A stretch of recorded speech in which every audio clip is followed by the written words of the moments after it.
তাহলে যারা বলছে যে ভারত সুবিধা পাচ্ছে তাহলে তখন কেন বলেনি, এখন কেন বলছে? আসলে কি ভারত একটু বেশি সুবিধা নিয়ে ফেলছে নাকি? আপনার কাছে কি মনে হয়? তাদের সঙ্গে আলোচনা করেই এই ডিসিশনটা নেওয়া হয়েছে। ইন্ডিয়া টিম কিন্তু প্র্যাকটিস এখানে ব্যাটিং বোলিং করছে না, এখানে জাস্ট ফিল্ডিং করছে, কারণ এই যে লাইটটা আছে সেটার সাথে মানিয়ে নেওয়ার জন্য। কালকেও বাংলাদেশ চাইলে প্র্যাকটিস করতেই পারতো এখানে, তো হয়তো করতে চাইনি বলে তাই এখানে প্র্যাকটিস করেনি।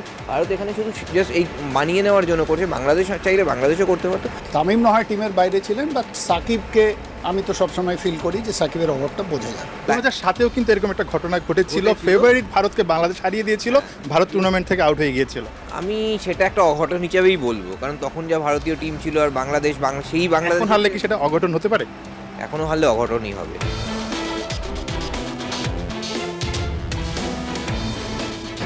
ভারত বাংলাদেশ ম্যাচ মানেই যেন বাড়তি উত্তেজনা, মাঠের বাইরে দুই জায়গাতেই। এবারও কিন্তু একটা আলোচনা উঠেছে, ভারত কি বাড়তি সুবিধা নিচ্ছে? ম্যাচের আগের দিন এই দুবাই ইন্টারন্যাশনাল ক্রিকেট স্টেডিয়ামে ফ্লাড লাইটের আলোতে ভারত প্র্যাকটিস করছে, আবার প্রত্যেকটা ম্যাচই চ্যাম্পিয়ন্স ট্রফির একই ভেন্যু খেলার সুযোগ পাচ্ছে। আমার সঙ্গে ভারতেরই দুজন সিনিয়র সাংবাদিককে আমি পেয়েছি, গৌতম ভট্টাচার্য এবং আলাপন সাহা। দুজনের সঙ্গে আলোচনা করব বাংলাদেশ ভারত ম্যাচ নিয়ে। একটু আপনার কাছে শুরুতে যেতে চাই গৌতম দাদা, সেটা হচ্ছে এই যে একটা আলোচনা হচ্ছে, এই যে একটা কন্ট্রোভার্সি হচ্ছে, আসলে কি ভারত একটু বেশি সুবিধা নিয়ে ফেলছে নাকি? আপনার কাছে কি মনে হয়? দেখুন, আমি সাংবাদিক হিসেবেই বলছি যে ভারত যে 3টে ম্যাচ দুবাইতে খেলবে এবং তারপর একটা সেমিফাইনাল রয়েছে হাতে, সেটা কি লাইন আপ হবে আমরা জানি না, এবং সাবসিকুয়েন্টলি সেখানে ভারত যদি টুর্নামেন্টে টিকে থাকে তাহলে ফাইনাল। এই জিনিসটা আইসিসি যখন এই ডিসিশনটা নিয়েছে তখন কিন্তু প্রায় 1.5 থেকে 2 মাস এটা নিয়ে আলাপ আলোচনা চলেছে।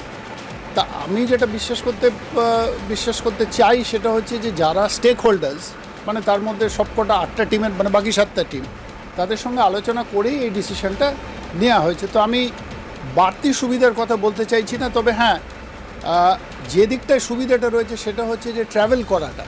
কারণ আপনি যতই ভিআইপি স্ট্যাচার নিয়ে ট্রাভেল করেন, আপনি যদি একবার ধরুন ম্যাচ এখানে দুবাইতে ম্যাচ খেললেন, পরের ম্যাচটা 2 দিন বাদে পাকিস্তানে খেলছেন, তার একটা ইমিগ্রেশন রয়েছে, তার ফ্লাইট হয়তো বেশি সময়ের নয়, সেই ট্রাভেল ফ্যাটিগের জায়গাটাতে হয়তো ভারতের কিছুটা অ্যাডভান্টেজ আছে। অনুশীলনের ব্যাপারটা আমি খুব একটা গুরুত্ব দিতে নারাজ। অবশ্যই একটা বাড়তি সুবিধা থাকছেই, ভারত এমনিতেই চ্যাম্পিয়ন্স টিম। শান্ত আবার বলেছেন যে বাংলাদেশ চ্যাম্পিয়ন হতেই এসেছে এবারের চ্যাম্পিয়ন্স ট্রফিতে। আপনার কাছে বিশ্বাস হয় কি না যে বাংলাদেশ চ্যাম্পিয়ন হতে পারে? দেখুন, মানে কোনো টিমকে আমি ছোটো বা বড় করতে চাইছি না, কিন্তু যদি আপনি বাংলাদেশ আর ভারতের মধ্যে কম্প্যারিজনে যান, তো ভারত কিন্তু যদি শক্তি আর সামর্থ্যের দিক থেকে বা ট্যালেন্টের দিক থেকে অনেক এগিয়ে।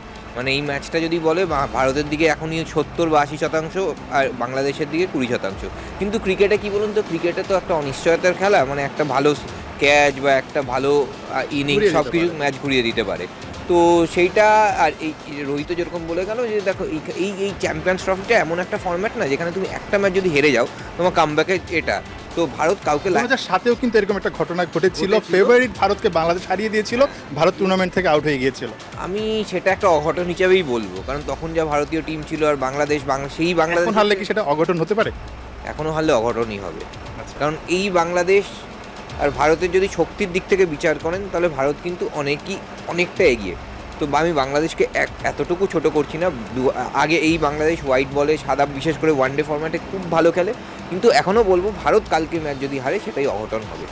আচ্ছা, অঘটন হবে, বাট বাংলাদেশ কিন্তু এর মধ্যে ভারতকে অনেকবার হারিয়েছে, এটাও সত্য। আপনার কাছে মনে হয় কিনা ভারত একটু এক্সট্রা ফ্যাসিলিটিস পাচ্ছে এই জায়গাটা?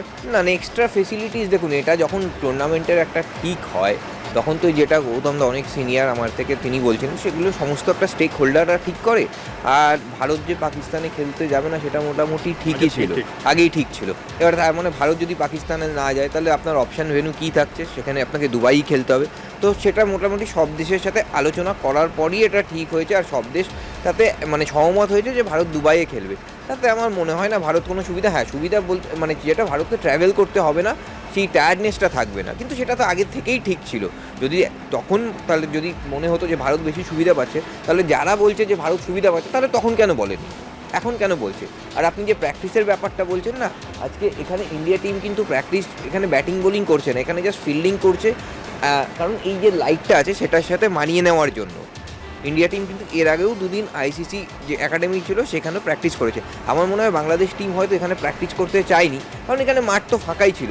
কালকেও বাংলাদেশ চাইলে প্র্যাকটিস করতেই পারতো এখানে, তো হয়তো করতে চায়নি বলে তাই এখানে প্র্যাকটিস করেনি। ভারত এখানে শুধু জাস্ট এই মানিয়ে নেওয়ার জন্য করছে। বাংলাদেশ চাইলে বাংলাদেশও করতে পারতো। আমার মনে হয় না ক্রিকেটে এগুলো বাড়তি সুবিধা পায়।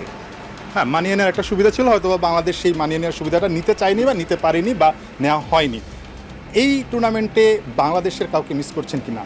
প্রেস কনফারেন্সের প্রশ্ন এসেছিল, সাকিব আল হাসানকে হয়তো বা ক্যাপ্টেন মিস করতে পারেন, কিন্তু ক্যাপ্টেন খুব বোল্ডলি বলেছেন যে মিস করবেন না। এই দলটাকে আসলে কেমন মনে হয় সাকিব ছাড়া? দেখুন, সাকিবের কথা যখন আমি একটা ইন্ডিয়া বাংলাদেশ ম্যাচ নিয়ে কথা বলছি, আমাকে বলতেই হবে, মানে কারণ সাকিব কিন্তু ইন্ডিয়ার বিপক্ষে বাংলাদেশের হয়ে উইকেটের দিক থেকে, ব্যাটিংয়ের দিক থেকে দুই জায়গাতেই কিন্তু টপে। সব দিক দিয়েই দেখুন, আপনি ওর রেকর্ড দেখলে দেখবেন মানে কি হয়েছে, একটা লোক যখন অনেক দিন ধরে দেশটাকে সার্ভ করছে, তখন ওভারঅল যে বিগার পিকচারটা সে লোকটা কী কী করেছে আমরা তো সেইভাবে তলিয়ে দেখি না, কারণ আমরা ফর গ্রান্টেড নিয়ে নিই যে ধরুন আমাদের যেরকম একটা বিরাট কোহলি বা রোহিত শর্মা আছে, তেমনি ওখানেও সাকিব আল হাসান রয়েছে, যে 2009-10 থেকে শুরু করে আপনি যদি আইসিসির ওডিআই অলরাউন্ডারের র্যাঙ্কিং দেখেন, দেখবেন সব থেকে লংগেস্ট পিরিয়ড বোধহয় সাকিব। তো এরম একটা প্লেয়ার কি এরম একটা প্রেশার ম্যাচে মিস করবে না, সেটা তো আমি কখনোই মনে করি না। কারণ আপনাকে মাথায় রাখতে হবে যে অফিসিয়ালি তামিম ইকবালও বলে দিয়েছেন যে আর ইন্টারন্যাশনাল ক্রিকেট খেলবেন না। তাহলে ওই গোল্ডেন জেনারেশনে পড়ে রইলেন কে? মুশফিকুর, মাহমুদুল্লাহ মুশফিকুর। হ্যাঁ, মাহমুদুল্লাহ মুশফিকুর, রাইট। তো ডেফিনেটলি আমি বলবো যে তামিম না হয় টিমের বাইরে ছিলেন, বাট সাকিবকে আমি তো সবসময় ফিল করি যে সাকিবের ওভারটা বোঝা যাবে। আমার শেষের দিকে চলে এসেছি। যদি আগামীকালকের ম্যাচ নিয়ে কথা বলতে বলি বা ভারত ইন্ডিয়া ম্যাচে মানে পার্সেন্টেজ করতে বলি, আসলে মানে কে এগিয়ে থাকবে? অবশ্যই ভারত এগিয়ে আছে, বাট লড়াইটা আসলে হাড্ডাহাড্ডি হওয়ার সুযোগ দেখছেন কিনা? মানে লড়াইটা কোন কোন ডিপার্টমেন্টে হবে, কার সঙ্গে কোন, মানে কোন ডিপার্টমেন্টে? আমি যেটা বলতে পারি, দেখুন ইন্ডিয়ার যেটা রইতে বলে গেলে, ইন্ডিয়ার একটা মিস হচ্ছে জাসপ্রীত বুমরাকে না পাওয়াটা। সেটা মানে শুধু বাংলাদেশ না, যে কোনো অপোনেন্টই একটা এজে থাকবে। জাসপ্রীত বুমরার মতো একটা বোলার না থাকলে এজে থাকবে। এখন উইকেট, এখন এখানে এসে যেটা দেখছি, এখানকার কন্ডিশনটা একটু অন্যরকম, ঠান্ডা হালকা হচ্ছে। এখানে পেসাররা কিন্তু সাহায্য পাবে। আগে যেরকম পাকিস্তানের মতো না, এটাও পাকিস্তানের মতো নয়, পেসাররা সাহায্য পাবে। আর এখানে যে আপনাকে এখনই বলে দিই, এই যে ওয়ানডে এখানে ওখানেও 300-র ওপর রান হয়েছে, এখানে কিন্তু 300-র ওপর রান হওয়ার চান্সেস খুব কম। মানে যেই করুক না 270-80 রান হবে। মেনলি হতে চলেছে যে বাংলাদেশ কীরকম ব্যাটিং করছে, সেরকম কিন্তু তার উপর কিন্তু অনেকটা ডিপেন্ড করবে। কারণ ভারতীয় ব্যাটিং যথেষ্ট শক্তিশালী। কারণ বাংলাদেশ ইন্ডিয়া বোলিংটার তুলনায় একটু ইনএক্সপিরিয়েন্স পেস অ্যাটাকটা বলবো, কারণ হর্ষিত সেভাবে খেলেনি, সামি এই সদ্য ইনজুরি থেকে ফিরেছে। তো মেন হচ্ছে বাংলাদেশ ব্যাটিং কীরকম ব্যাটিং করছে তার উপর ম্যাচের রেজাল্ট। অবশ্যই। আপনার কাছে লাস্ট একটা কথা জানতে চাচ্ছি, সেটা হচ্ছে নাহিদ রানাকে নিয়ে অনেক বেশি আলোচনা হচ্ছে। মুরালি কার্তিক আবার ওদিকে বলেছেন বাংলাদেশকে ডার্ক হর্স হিসেবে সেমিফাইনালে দেখেন, এমনকি ফাইনালেও দেখেন না। আপনার বিশ্বাস হয় কি না বাংলাদেশ ফাইনালে খেলতে পারে? দেখুন, না হওয়ার কোনো কারণ নেই। আমরা যেমন জানতাম যে আফগানিস্তান হচ্ছে টি-20-তে ভালো দল, সেই আফগানিস্তান টিমও তো ওয়ানডে ওয়ার্ল্ড কাপে এই জিনিস করে দেখিয়েছে, তিনটে স্ট্রং অপোনেন্টকে হারিয়ে। তো সেটা যে কোনো সময় এই অঘটনের ব্যাপারটা ঘটতে পারে, কিন্তু বাংলাদেশকে ভালো কিছু করতে গেলে বাংলাদেশকে ওই ক্রিকেটে একটা পার্লেন্সে একটা কথা বলে যে সিজিং দ্য মোমেন্ট, এই জিনিসটা বাংলাদেশকে করতে হবে। যদি টসে আগে ব্যাট নেয়, তাহলে এমন একটা অ্যাগ্রেসিভ ইন্টেন্ট দেখানো, যেটা করে বাংলাদেশ একটা 300+ রান করতে পারে। বিকজ আপনাকে মাথায় রাখতে হবে, যেটা আলাপনও বলল, এখানে ডিউ ফ্যাক্টরের একটা বড় ভূমিকা আছে। এবার ভারত যদি পরে চেস করে, ভারতের 300, 325, 350 রান চেস করার অবধি ক্ষমতা রয়েছে। তো বাংলাদেশকে সিচুয়েশন অনুযায়ী খেলতে হবে। যদি ওই কি সেশনগুলো একটা ইনিশিয়েটিভ বার করে নিতে পারে, কে বলতে পারে কি হবে। কিন্তু আপনি যদি আমাকে পার্সেন্টেজ বলেন, তাহলে আমি হয়তো এই মুহূর্তে ইন্ডিয়াকে 70 ভাগ এগিয়ে রাখবো, 30 ভাগ বাংলাদেশকে দেবো। কিন্তু যে কোনো জিনিস হতে পারে, এটা ক্রিকেট। অবশ্যই দুজনই আসলে বলছিলেন খুব স্বাভাবিকভাবেই ভারত এগিয়ে আছে, এগিয়ে থাকবে।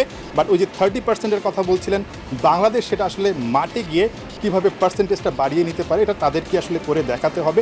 অতীতেও বাংলাদেশ ভারতকে হারিয়েছে, বাট মঞ্চটা যখন আইসিসি ইভেন্ট, তখন কিন্তু বাংলাদেশের অনেক চ্যালেঞ্জ অপেক্ষা করছে, এটা নিঃসন্দেহে। তবে দিন শেষে ভারত বাংলাদেশ লড়াইটা মাঠের বাইরে যেমন আসলে হাড্ডাহাড্ডি হচ্ছে, কথার লড়াই, ঠিক মাঠেও হাড্ডাহাড্ডি একটা লড়াই হবে, সেই প্রত্যাশাটাই কিন্তু সবাই করছে। নাহিন বিন জসিম, 71, দুবাই, সংযুক্ত আরব আমিরাত।